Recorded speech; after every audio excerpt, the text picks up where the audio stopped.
사무엘하 15장 13절에서 23절까지 15장 13절에서 23절까지 우리 인숙 집사님이 18절까지 읽어주시면 나머지 19절부터 마지막까지 우리가 다 같이 읽겠습니다. 전령이 다윗에게 와서 말하되 이스라엘의 인심이 다 압살롬에게 돌아갔나이다 한지라. 다윗이 예루살렘에 함께 있는 그의 모든 신하들에게 이르되 일어나 도망하자. 그렇지 아니하면 우리 중 한 사람도 압살롬에게 피하지 못하리라. 빨리 가자 두렵건대 그가 우리를 급히 따라와 우리를 해하고 칼날로 성읍을 칠까 하노라. 왕의 신하들이 왕께 이르되 우리 주 왕께서 하고자 하시는 대로 우리가 행하리이다. 보소서 당신의 종들이니이다 하더라. 왕이 나갈 때에 그의 가족을 다 따르게 하고 부국 10명을 왕이 남겨두어 왕궁을 지키게 하니라. 왕이 나가매 모든 백성이 다 따라서 벳메르하게 이르러 멈추소니 그의 모든 신하들이 그의 곁에서 지나가고 모든 그릿 사람과 모든 블레셋 사람과 및 왕을 따라 가드에서 온 모든 가드 사람 600명이 왕 앞으로 행진하니라. 네, 다 같이요. 그때에 왕이 가드 사람 이때에게 이르되 어찌하여 너도 우리와 함께 가느냐? 너는 쫓겨난 나그네이니 돌아가서 왕과 함께 네 곳에 있으라. 너는 어제 왔고 나는 정처없이 가니 오늘 어찌 너를 우리와 함께 떠돌아다니게 하리요? 너도 돌아가고 네 동포들도 데려가라. 은혜와 진리가 너와 함께 있기를 원하노라 하니라.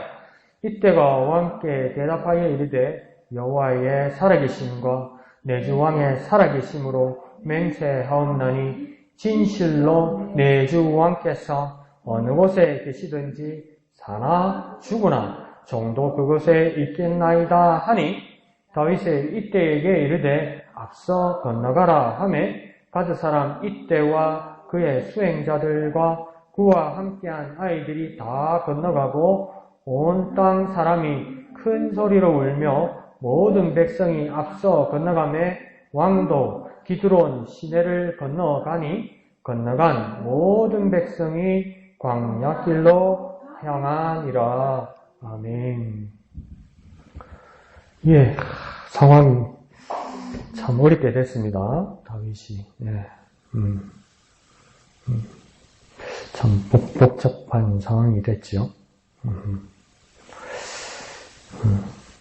이게 도망가는 게 누구로부터 도망가는 거냐면 여러분 화요일부터 보셨으면 알지만 지금 아들이 아버지를 죽이려고 그래서 다윗이 지금 아들 압살롬을 피해서 가는 겁니다. 피난 가는 겁니다. 이게 그러니까 이런 말하면 안 되는데 어른들은 자녀들을 이렇게 키워보면 얘가 괜찮은 애다, 얘 참 무서운 애다, 이게 약간 감이 오는가 봐요.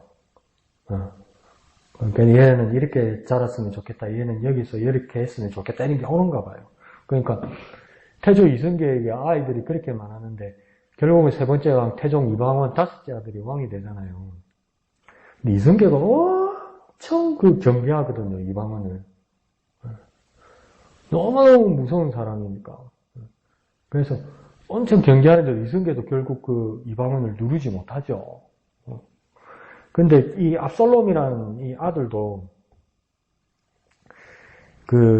형 암논 2년 동안 기다리고 형 암논을 죽이고 외갓집에 그술왕 달메이 집에서 3년 동안 있을 때 왜 데려오지 않았을까 3년 동안. 그럴 때 저는 금요일 밤에 뭐라고 말했냐면 너무 주저했다 다윗이. 기회가 있었는데 왜 주저하고 있었냐 이랬잖아요. 근데 오늘 내용을 보면 다윗이 3년 동안 이불로 안 부른 것 같아요. 불러오면 또 사고 칠 것 같은 이 불안한 마음이 있는 것 같아요. 아들 성향을 아는 것 같아요. 압살롬이라는 아들의 성향을. 가까이 두면 위험하다는 거, 그냥 그리워하는 걸로 둬야 되겠다고 생각했던 것 같아요.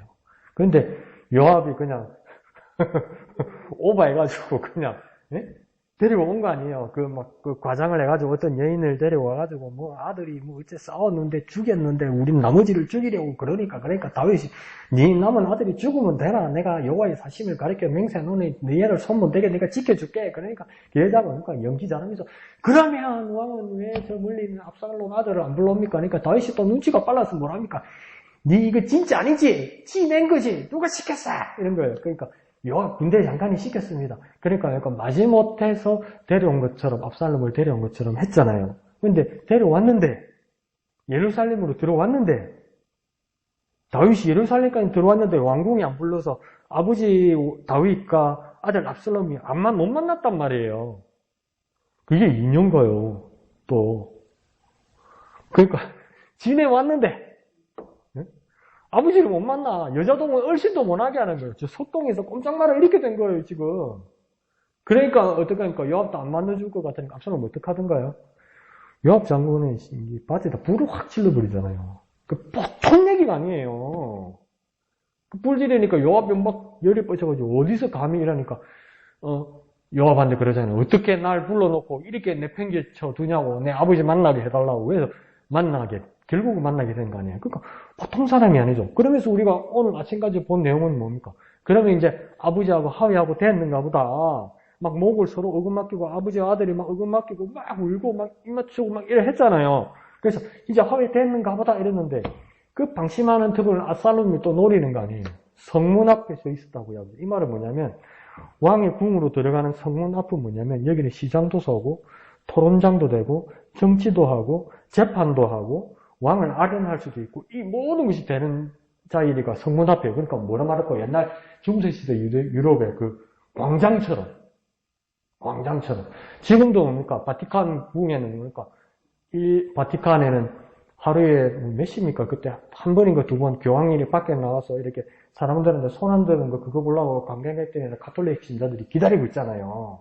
그래서 그런 자리란 말이에요. 근데 그런 자리에 백성들이 어떤 일로 자주 왔냐면 억울한 일이 있거나 마지막 재판을 바르게 해달라고 왕한테 고하러 가는 우리나라 시는 신문고 제도처럼 왕 앞에 직접 상소하고 항소할 수 있는 자리가 있단 말이죠. 거기 오는데 압살롬이 길목을 지키고 있는 거예요. 네?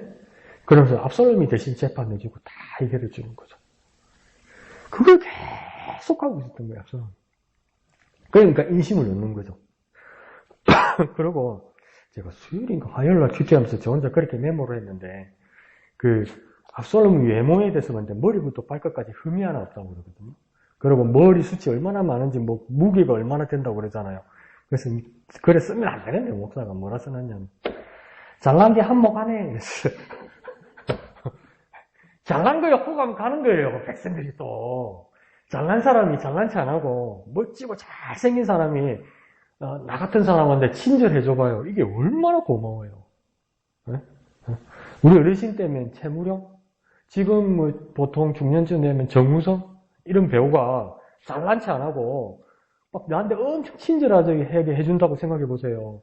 그럼 눈물 난다? 너무 고마워서 압살롬이 그 짓을 한 거예요. 뭐 하려고요? 자기가 왕이 되려고. 구테타 하려고. 그 결국 오늘 구테타가 난 거 아니에요. 그 이야기입니다. 그러니까 다시 내가 금요일 밤에 여러분 하고 그렇게 나눴지만 오늘 또 가만히 생각해 보면 야 다윗이 주저주저하면서 압살롬을 못 데려온 게 아니고 얘가 좀 무서운 애라는 걸 알아서 멀리 떨어져 있는 게 낫겠다고 생각하지 않았을까 이런 생각도 들어요. 결국은 가까이 데려오니까 사고치거든요.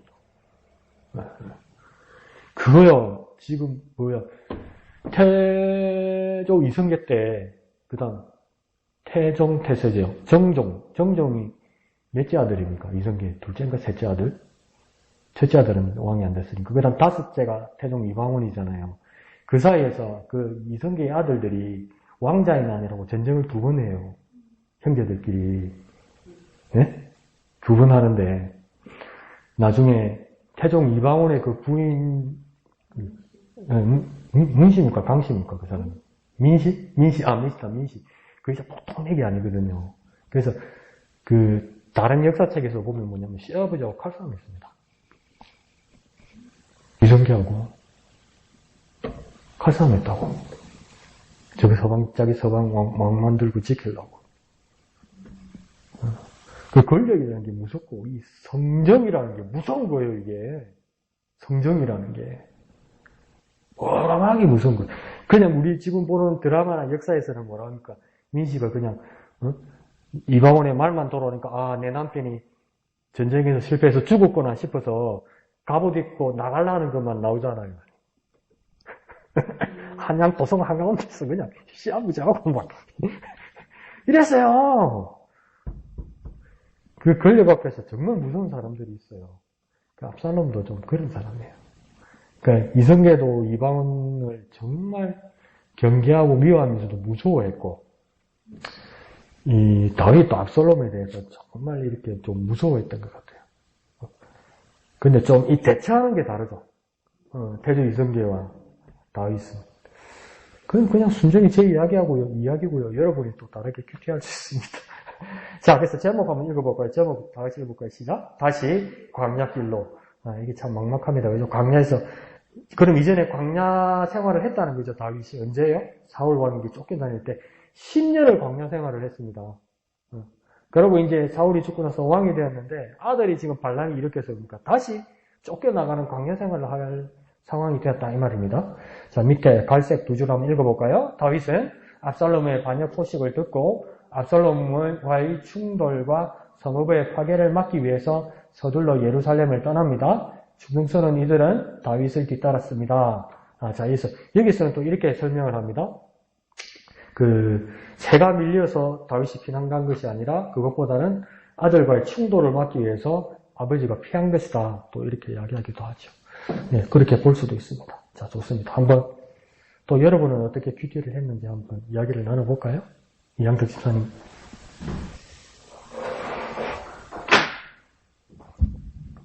예. 저는 오늘 이제 제목처럼 다시 강약길로 이것처럼 그래요. 우리 순간순간 어려움이 참 많이 올 때가 있었거든요. 이때까지 살아오면서 이렇게 어려움이 있을 때면서 참 우리 성도들의 기도로 인하여서 우리 동력자들의 기도로 인해서 이겨나갈 수 있었던 것처럼 저는 요 다윗이 이 광야 시대에 또 여기 보면 네. 이때를 만나서 네. 또 같이 함께 동력했던 거 네. 하나님 말씀으로 이렇게 힘을 주었던 거 이게 대해서 제가 조금 더 됐고요. 그래서 참 어려움 있을 때 옆에서 기도해주고 우리 그때는 막 이렇게 병원에 누가 입원해 있으면 막 문자가 왔다 갔다 했었잖아. 보호자가 병원에 있었으니까 그 참 많이 힘이 되었거든요. 참 어려움 있을 때마다 이렇게 옆에서 같이 이렇게 문자를 이렇게 하나씩 주면서 이렇게 많은 도움을 받은 것처럼 요즘은 이제 코로나로 인해가지고 전화가 이렇게 잘 안 되면서 이제 요번에 또 지정희 집사님 입원하면서 그래요. 나는 그때 참 그걸 위해 가지고 많은 도움도 받고 힘도 얻고 이랬는데 정말 지금은 그냥 기도만 할 수밖에 없었던 이런 것을 보면서 그래요.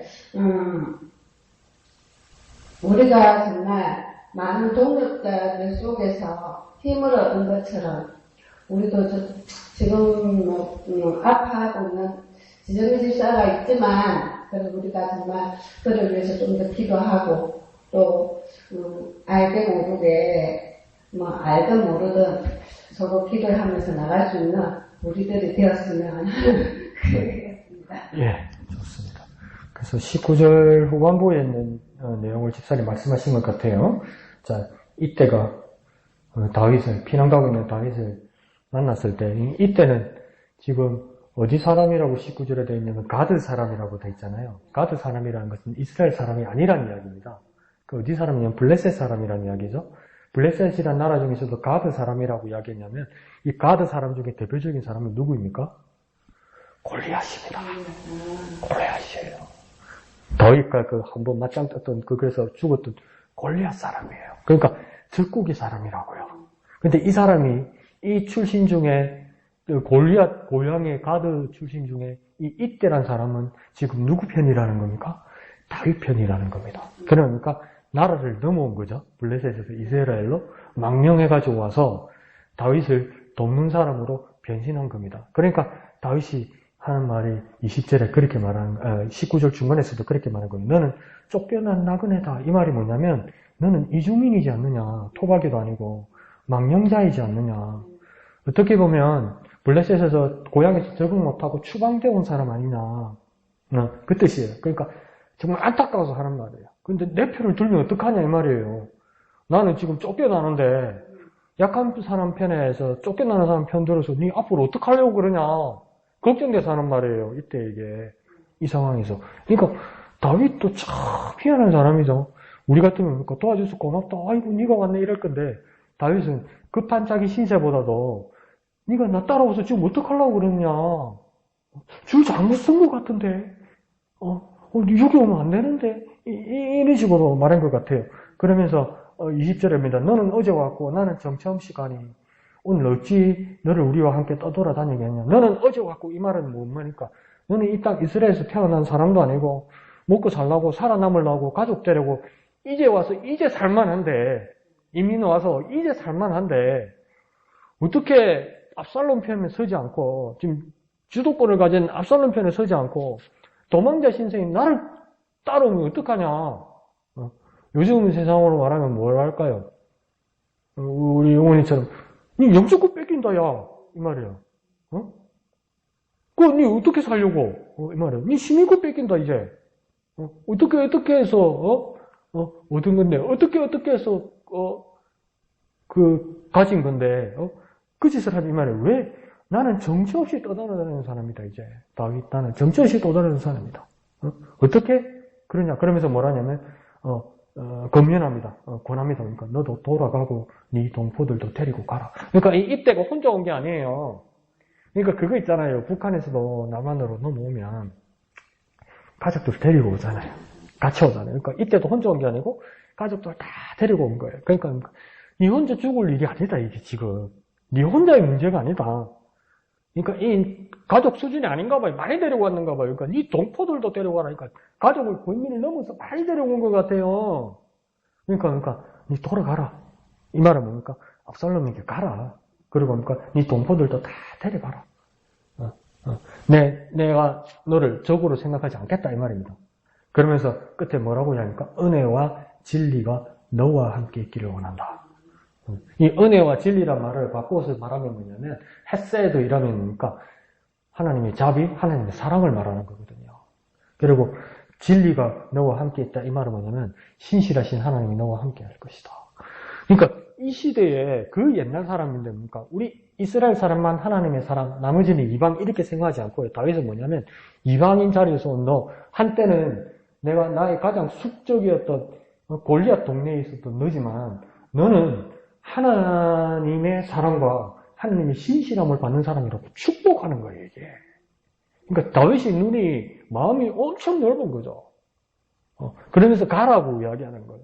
네가 살 수 있는 길로 가라는 거예요. 여기는 죽을 길이니까 나한테 오지 말고 살 수 있는 길로 가라고 그러는 거예요. 그러니까 이때가 어떻게 됩니까? 마음이 막 무너지는 거죠. 마음이 감동이 오는 거죠. 안 그렇겠어요?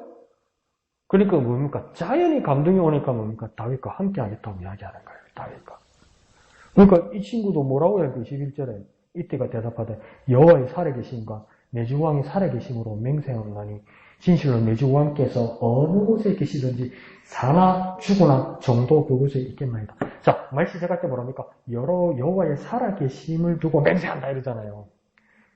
뭡니까? 그렇게 축복해주니까 이때가 설마 이러다가 이때가 뭐라고 생각하냐면 나도 여호와의 백성이 됐다고. 여호와의 백성이 됐다고. 난 이방인도 아니고 나는 제 이교도도 아니고 다윗 왕께서 인정해 주신 대로 나는 여호와의 사람이라고. 나는 하나님의 사람이 되었다고. 어?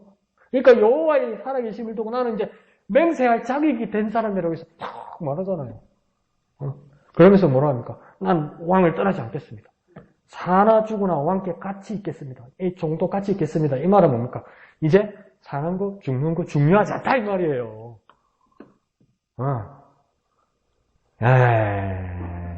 이래 되면 감동이죠. 이렇게 되면 감동이죠. 중요하지 않다는 거예요. 왜?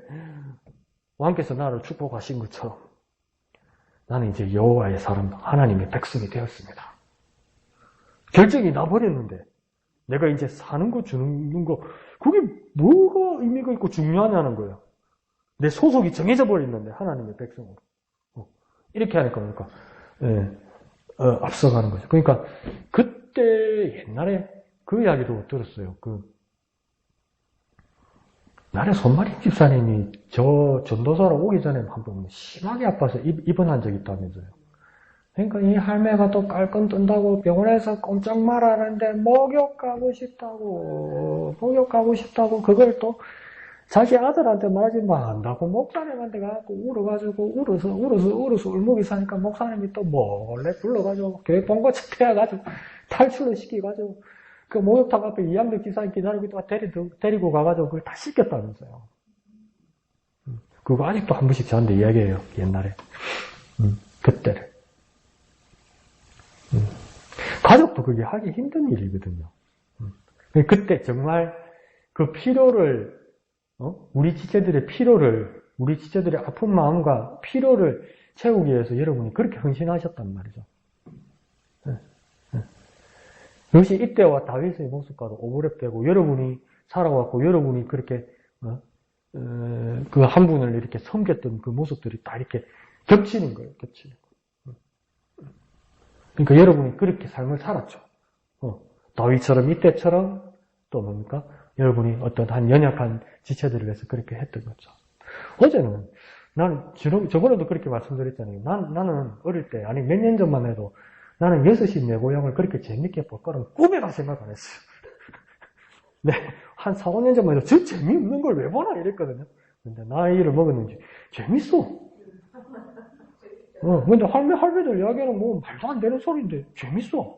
근데 어제는 어떤 이야기가 나오냐면 어떤 할머니가 자기 집 마당에다 불을 켜놓고 뭐 고추를 말리든가 고추를 다듬든가 이러는 거예요. 그러니까 리포터가 가서 이야기를 하다가 어떤 이야기를 했냐면 남편이 서울에 어딘가 아시를 갔다가 길에서 쓰러졌는데 원인도 모르고 쓰러졌는데 그때 당시에 옛날에 일어나니까 여러분 국민건강보험 없을 때 그러니까 병원비 직장인 아니면 병원비 완전 생돈 나갈 때 농사 짓는 분이 국민건강보험 없으니까 병원비가 얼마나 많이 나와요. 그 쓰러진데 뇌혈관 질환인가 봐요. 그러니까 사진 찍을 때마다 돈이잖아요. 생돈이죠. 생돈. 서울에 큰 병원 좋은 병원 가는데 그만큼 돈이 많이 드는 거 아니에요. 이 경북 구미든가 그 촌에서 농사 짓던 사람이 돈이 그렇게 현찰이 얼마나 있어요. 그러니까 이제 막 집 팔고 농 팔고 막 땅 팔고 이렇게 하는 거죠. 그런데 그게 당장 남편 수술을 위해서 하려고 해서 그만큼 값어치의 땅과 뭐 집이 있어도 그게 금방 돈으로 바꿔줍니까? 사는 사람이 있어야 돈이 나오죠. 근데 그 당시에는 그랬대요. 수술을 하면 일단 피가 많이 필요하잖아요. 피값을 줘야 수술을 시작한대요. 그 돈이 어디 있어요? 집은 내놔도 살 사람이 와고 돈을 줘야 돈이 있지. 수술 시작을 안 하는 거예요, 병원에서. 그러니까 어떤 분이 보증을 서줬대요. 그런데 아직도 그 사람이 누군지 모른대요. 20년 전인데. 근데 뭐라고 해야 되나 그것만 알았대요. 그것만 이야기해 주더래요. 보증 서는 사람이 자기가 누군지 말하지 말라고 그랬대요. 근데 그분이 수녀님이더래요. 수녀님. 근데 그 수녀님 이름을 몰라. 근데 그거 때문에 수술을 할 수 있었던 거예요. 그 수녀님이 보증을. 수녀님이 돈이 있어서 보증을 쓴 게 아니고 성직자가 존경을 받는 직종이잖아요. 그러니까 거짓말 안 하고 사기 안 친다는 걸 믿고 병원에서 그 보증을 받아준 거예요. 스님이 재산이 있어서 그런 게 아니고. 그러니까 아직도 그 할머니가 그러는 거, 그 20년 전부터 지금까지 그 스님 이름 좀 가르쳐 달라고. 근데 그분은 신신당부했더니 내 이름 절대 가르쳐 주면 안 된다고. 절대, 아직도 몰라요. 그러니까 이 할머니가 어떻게 보답해야 될까? 어떻게 보답해야 될까? 그래서 할 수 있는 방법이 그거였대요. 아, 내가 가톨릭 신자가 돼야 되는구나. 내가 하나님을 섬기는 사람이 돼야 되는구나. 그래서 가톨릭 신자가 됐다는 거죠. 그래서 아직도 그분이 누군지 모르는데 그냥 어제 방송에서 그러는 거예요. 수녀님 그때 정말 감사했고 아직도 잊지 못하고 그 가르침을 따라서 저도 신자가 되어서 열심히 신앙생활을 하겠습니다. 이렇게 얘기하는 거예요. 그 수녀님은 왜 그랬을까요? 간단하죠. 예수님이 그렇게 가르쳤죠. 오른손에 하는 일을 왼손이 모르게 하라. 그럼 그대로 한 거예요.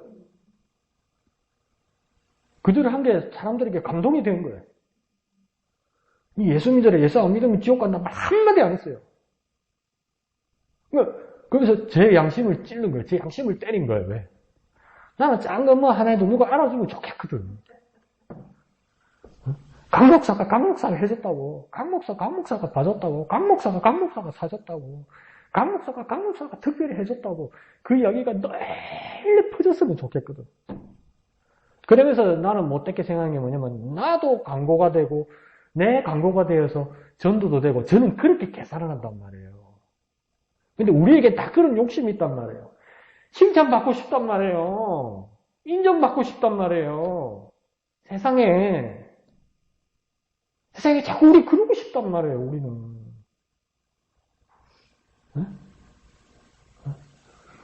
또 쉽게 말해볼까요?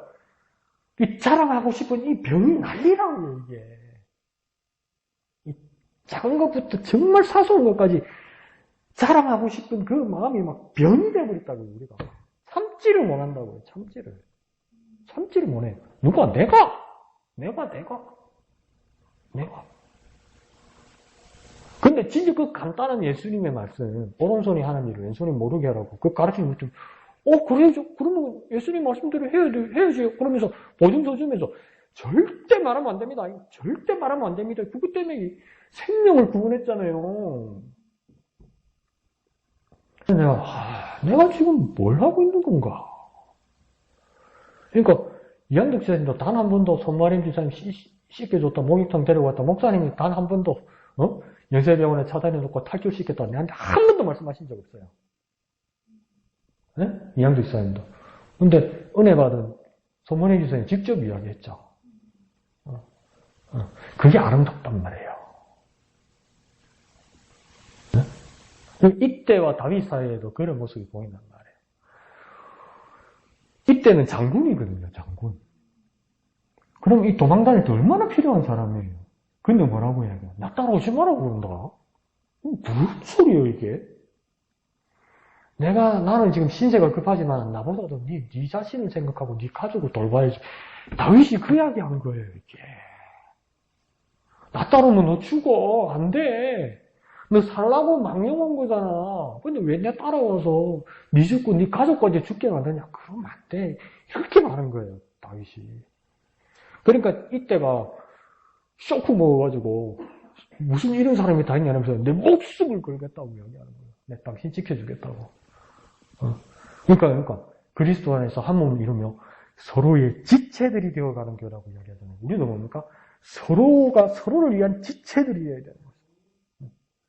그런 일들이 정말 사소해 보이지만 우리 목양교회에게는 그 훌륭한 자랑거리와 자산이 있단 말이죠. 자랑거리 있으니까 또 자랑이라고 잘못 들어가지만 내 한 거 소문 다 내야지 그러지 말고 아직도 여러분 그런 분은 없지만 그런 부분에서 참 훌륭하다. 이게 나중에요. 이게 앞서가잖아요. 그러니까 왕 앞에서 지금 호위병으로 지금 이때가 가는 거고 나중에 우리 뒤에서 보면 압살롬 이 반란군이 진압되거든요. 결국은. 그러고 이제 다윗이 다시 궁으로 들어오거든요. 근데 이 반란군 진압에 가장 선봉이 쓴 사람이 이때입니다. 그러니까 이때가 살라고 싸운 게 아니고 나는 이제 뭐 내 목숨은 왕에게 하나님에게 넘어갔다고 생각하고 뭐 살아도 죽어도 상관없다는 겁니다. 그러니까 앞장서서 적극 진압한 거예요. 이런 놀라운 일들이 일어나는 거죠. 그러니까 마음을 주니까 마음을 산 거예요, 여러분. 마음을 주니까 마음을 산 거죠. 그러니까 진심을 준 거죠. 그러니까 진심을 산 거예요. 정말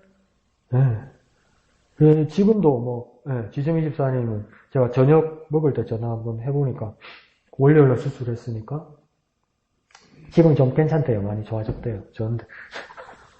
어제 억수로 아팠대요. 억수로 아프지. 첫 번째 날은 수술하고 나서 막, 계속 진통제 확 나죠. 그러니까 정신 못 차리고 막 괜찮지. 둘째 날 정신이 살다니까 억수로 아팠겠지.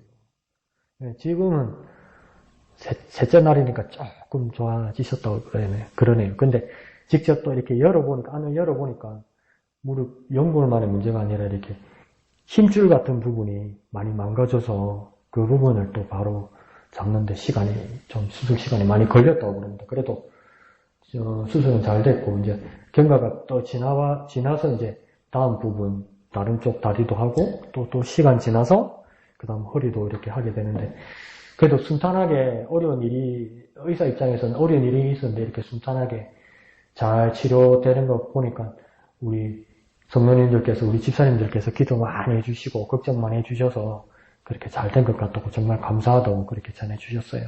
그래서, 우리 앞으로도 계속 연락하면서, 그러니까 이양덕 집사님 경우만 돼도 이렇게 문자를 주고받을 이럴 정도가 되는데,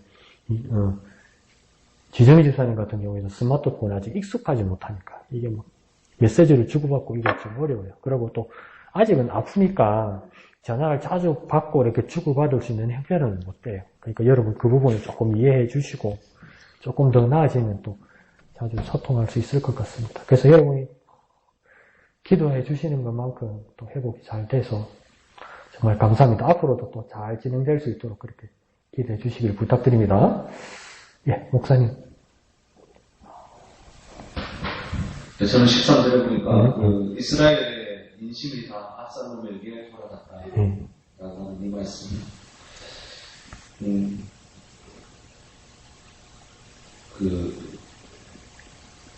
결국은 그렇게 해서 23절에 보면 이제 광야길로 가게 되고 하는데, 어떤 위기들이 닥쳤을 때에 우리들에 대한 자세들이 어떠해야 할까라고 하는 것을 좀 묵상해 봤어요. 그 백성들에 대해서 원망할 수도 있고, 어떻게 세운다는데 하면서 그렇게 백성들을 몰아붙일 수도 있는 거고, 그럼에도 불구하고 이 광야길로 나아가는 과정들 속에서의 그 다윗의 모습은 그 지혜롭게 그 일들을 처리해 나가는 것을 좀 보게 되거든요. 도망가자 막 그러면서 이제 14절에 보면 막 일어나 도망가고 막 그러는데, 차라리 어차피 다윗성이라고 하면 부대도 있고 오만한 그 인심을 잃은, 어차피 내 마음에 떠나버린 그 다음 백성들 방패방이 삼아가지고 버티고 싸우면 싸울 수도 있고, 그리고 여러 모양으로 이렇게 어차피 백성을 버리려고 하면, 마음 떠난 백성들을 버리려고 하면 충분히 그 어떤 쭉정이나 아니면 도구로도 사용할 수 있는 그런 일들이 있음에도 불구하고 다윗은 그러지 않았다라는 거죠. 그냥 그 성을 내보내두고 그냥 도망간다라는 거죠.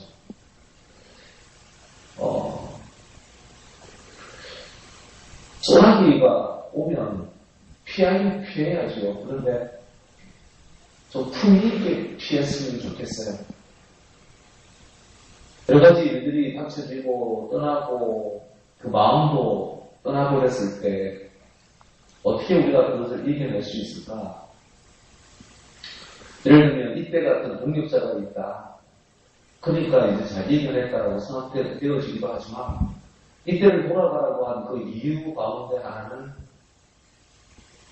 물론 20절에 있는 그런 말씀이에요. 어찌 너를 우리와 함께 떠돌아다니게 하겠느냐. 그러니까 이때를 배려하긴 했지만, 어떤 면에서는 지금 이 백성들이 지금 18절에 보면 600명이나 지금 따라왔거든요. 이때와 함께 600명이 지금 따라왔으면 어떻게 보면 좀 군대 뭐, 물론 아이들까지도 있고, 뭐 그렇기는 했겠지만, 그래도, 숫자가 있으면, 굉장히 든든하겠죠. 그런데, 다윗 같은 경우는 숫자를, 그리고 군대를 연연하지 않겠다라고 하는 그 마음들. 그리고 오늘 본문에는 없지만 내일 보게 되어지는 언약궤까지 따라왔거든요. 사독대제사장과 언약궤가 있다라고 하면 다윗이 정통성이 있다라고 하는 것을 이렇게 인정받을 수 있는 훨씬 유리한 고지에 설 수 있는데도 불구하고 돌려놔라고 언약궤 라고 얘기하고 사독을 돌려보내고 또 아들들을 돌려보내고 그러면 어떻게 하느냐 하면 결국은 하나님을 바라보죠. 머리 풀고 회개하는 마음으로. 어쩌면 우리들이 그 위기가 있고 어려움이 있고 소나기가 내리고 있고 민심은 떠나가고 또 여러 모양들 속에 우리 이제 혼자밖에 남지 않았다라고 생각되어지는 그 가운데 결국 광야길로 가는 그 가운데에 있을 때에 여전히 우리의 마음은 성을 의지하거나 아니면 내 마음을 떠난 백성들을 의지하거나 아니면 사람 숫자 혹은 군대 혹은 언약궤 하나님을 이용하는 것이죠. 하나님을 이용하는 그 자리가 아니라 결국은 여전히 하나님 앞에 서 있는 그 모습으로 서야 되지 않느냐. 그것도 좀 품위 있게 서야 되지 않겠느냐. 광야길이 눈앞에 있다 할지라도 여전히 그 길을 걸어가는 지혜로운 방법이 있을 텐데 광야길이 힘들긴 하지만 그래도 여전히 우리가 하나님을 바라볼 수 있는 그런 마음들이 우리에게 있어야 되지 않겠나. 어떤 목사님이 그런 얘기를 하더라고요. 우리가 약해서 하나님의 일을 못하는 것이 아니라 우리가 너무 강해서 하나님께서 일을 못하신다고. 우리는 너희는 소금이다라고 하는 그 말씀에 대해서 우리는 아멘 하긴 하지만 그럼에도 불구하고 우리는 싫어하거든요. 소금이 뭐야? 좀 더 좋은 거, 좀 더 좋은 거, 좀 더 빛나는 거. 어차피 소금 역할 안 되면 녹아서 없어져 버리니까 그거 싫다라고 얘기하지만 또 이어서 주님께서는 말씀하시거든요. 너는 빛이다라고. 좋다라고 생각했는데 빛이니까 오고 반짝반짝 빛나는 거 좋아라고 하지만 실상은 그것이 내가 태워져야만 빛이 날 수 있는 그 존재라는 것을 알면 우리는 그것도 싫다라고 하나님 앞에 얘기하거든요. 우리가 광역길로 가는 그 길, 어쩌면 쫓겨가는 그 길이고, 어쩌면 모든 것이 다 이제 패배하고 도망가는, 그리고 사람으로부터 이렇게 비난을 할 수 있는 어쩌면 그 광야길이 되어질지 모르지만 그럼에도 불구하고 여전히 하나님과 함께하고 하나님과 동행하는, 그리고 하나님 앞에서의 강함이 아니라 하나님 앞에서의 약함을 자랑하며 그리고 여전히 하나님을 의지하며 나아가는 그 모습이 되어져야 되겠다는 생각입니다. 네, 감사합니다. 목사님께서 처음 말씀하실 때 위기에 대해서 어떻게 대처해야 될까 엄청 말씀하시면서 먼저 말씀하신 건 뭐냐면 품위 있게 대처했으면 좋겠다 그렇게 말씀하셨죠. 네, 맞습니다. 우리에게 품위 있게 문제를 대하는, 위기를 대하는 방법이 뭘까요? 우리에게는 정말 그리스도인다운 모습으로 이 문제를 대해야 되겠죠. 저는 주일 아침에 목사님께서 말씀하실 때 그 말씀이 아직도 이 마음에 계속 이렇게 남는데, 우리가 처한 문제나 위기에 대해서 우리는 여러 가지 방법을 생각한단 말이죠. 근데 목사님께서 아침에 말씀하실 때 말은 뭐냐면, 하나님이 보시는 길이와 깊이로 보자고 말을 했죠. 그러니까 이 문제를 내가 처한 문제고 내가 처음 만난 문제지만 나도 이 문제를 보고 나 혼자 이 문제를 보는 게 아니라 하나님이 분명히 이 문제를 보는 눈은 다를 거란 말이죠. 눈이 다를 거란 말이에요. 내가 보는 이 문제를 보는 눈하고. 그러면 이 문제를 하나님의 눈으로 보고 하나님께서 어떻게 대처하시고 하나님께서 어떻게 해결하실지 기대할 수 있어야 된다는 거죠. 하나님의 깊이, 하나님의 길이. 근데 요즘 내 자신을 며칠을 다시 돌아봤어요. 내가 위기나 문제가 있으면 나는 위기나 문제도 보는 것 같지도 않아요. 뭔 말이냐면 이건 누구 도와줄 사람 없어요? 어디다 갖다 대야 돼요? 하면서 문제도 안 봐 이제. 누구 없어요? 거기 누구 없어요? 이러고 있는 거죠. 그러니까 문제도 안 보는 거야. 나는 보니까 문제도 안 보는 거야. 그래서 나중에 누가 무슨 일이에요? 내가 뭐 해줄까요? 그러면 내가 뭐 때문에 사람을 부르고 뭐 때문에 차는지도 기억이 안 나. 문제가 아예 기억이 안 나. 그 정도로 제가 헤매고 있는 제 모습이 발견이 되더라고요. 그러면 다시 한번 내가 이 문제 앞에 설 때 문제를 한번 더 볼 수 있어야 될 것 같아요. 근데 이 문제를 가지고 사람들을 찾다가 다시 내가 이 문제 앞에서 다시 섰을 때 이 문제를 처음 만났을 때 문제보다도 그 다음 문제를 이 문제를 다시 봤을 때 하나님이 이 문제를 어떻게 보고 계실까 이런 기대가 있어야 될 것 같아요. 나한테. 하나님 어떻게 해결하실까 그 기대를 하기 위해서 그 문제 앞에 다시 서야 될 것 같아요. 서고 하나님을 바라보는 거죠. 하나님은 내가 보는 이 문제에 대해서 다르게 어떻게 보실까? 더 깊게, 더 길게 하나님 어떻게 보실까? 그런 기대가 필요한 것 같아요. 그러니까 나는 내 문제가 커진 거죠. 아예 문제도 안 보고 막 다른 걸 찾고 있는 거죠. 그래서 뭐요? 어떻게 도와드릴까요? 그러면 사람을 치면서 내 문제가 뭐였더라? 나는 이러고 있는 거죠. 근데 그 하나님을 바라봐야 되는 거죠. 그래서 오늘 목사님 말한 것처럼 다시 광야로 나갈지라도 이렇게 그 길을 맞을 수 있는 품이 있는 사람이 그리스도인이 되어야 된다고 말씀하신 것처럼 그 용희 집사님이나 이현택 집사님 아프셔서 자주 이렇게 세강병원 입원하실 때 그냥 이렇게 남의 일이니까 웃으면서 이렇게 그냥 달관하는 척하면서 들었는데 이제 막 아프시면 이양택 집사님 목사님은 이제 정말 익숙해진 거예요. 어머니, 아버지 입원하고 싶으세요? 그러면 가세요. 그러면 하도 여러 번 하니까 진짜는 그 문제도 아니야. 그리고 목사님은 어떻게 얻고 차에 어떻게 태워야 될지도 다 알아. 휠체어는 어떻게 실어야 잘 들어가는 거지. 그냥 하는 거예요. 다윗도 그러니까 10년을 광야 생활하고 쫓겨다니고 사울에게 쫓겨서 광야 생활 하다가 10년을 그랬단 말이에요. 그래서 겨우겨우 왕이 되었단 말이에요. 근데 아들 압살롬이 쫓겨다니면서 또다시 광야 생활을 해야 된단 말이에요. 근데 다윗도 뭐냐면 이양국 집사님이나 목사님처럼 그래 내 옛날에 광야 생활 해봤으니까 또 광야 생활 내가 적응할 수 있다면서 긍정적으로 가는 거예요. 근데 우리가 다윗의 마음을 잘못 이해하고 우리의 삶으로 비관적으로 생각하면 어떻게 생각했습니까? 아이고 어떻게 해서 광야 생활 벗어났는데 또 간다고 지겨워 어떻게 갈까 이런 사람도 있단 말이에요. 근데 다윗은 뭐냐면 아주 품위있게 그래 광야는 처음이 아니야. 옛날에 쫓겨다니면서 10년을 내가 적응해봤어. 그러니까 이번 또 갈 수 있다는 거야. 근데 그 광야는 뭡니까? 편안하지 않아요. 익숙해도. 뭐가 없어요.